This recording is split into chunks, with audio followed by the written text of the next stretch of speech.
Young Thug's lawyer filed a motion to the court saying that Young Thug was held in dungeon-like conditions, that he had no windows, no human contact, and so forth. And the police actually responded and said, this is a detention center, not the Ritz-Carlton. Yeah. I saw a picture of the place. He is in the same damn cell as every other person at Cobb County. Like, they actually moved him to Cobb County for fairly obvious reasons. Do you want YFN Lucci and Young Thug in the same jail? I don't think so. But he's in a bog standard holding cell at Cobb County. Like, there are no frills in Cobb County. Like, it's a jail cell. Like, if he's entitled to better everybody else in that jail is. Now, I can argue everybody else in that jail probably is. But.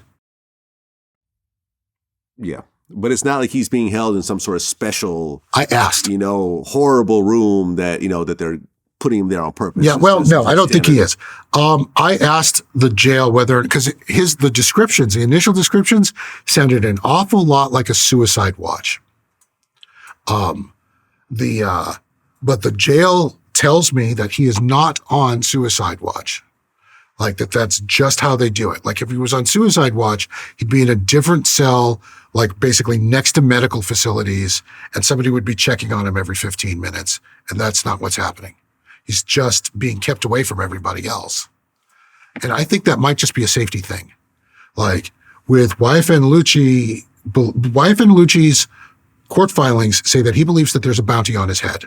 And after the attempt on his life and this thing in the indictment where, like, two guys are basically saying, can I kill him? Like, he has reason to believe that.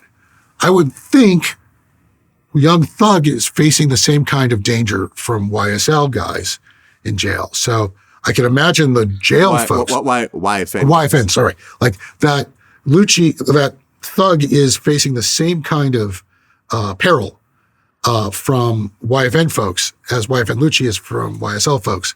And so I can imagine the jail going, how do I keep this guy alive? Because if he does get shanked in jail, he is going to get a bond. And they don't want that.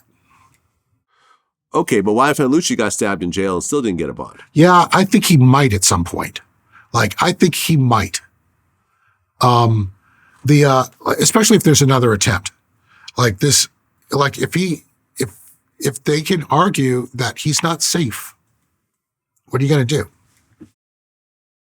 Right. And recently, YFN Lucci's lawyer actually made a statement saying that there is no plea deal on the table and that Lucci's heading to trial. Yeah. Why was there no plea deal? I think it's because the district attorney's trying to get the top people.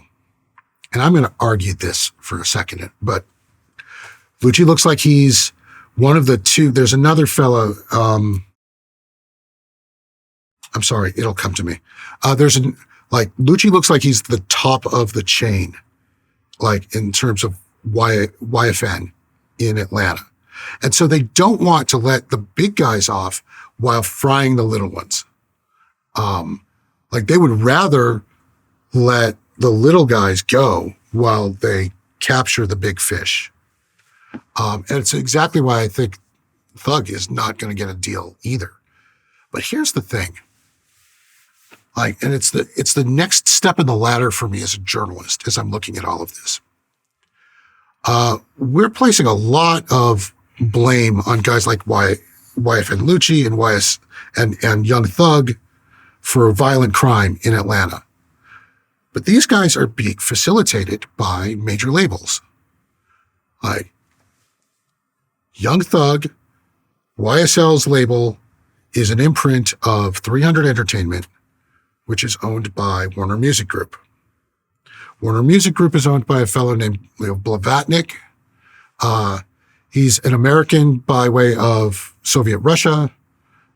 He is a Trump ally. He gave Trump $1 million for his inaugural campaign, his inaugural thing, which was basically just give me money.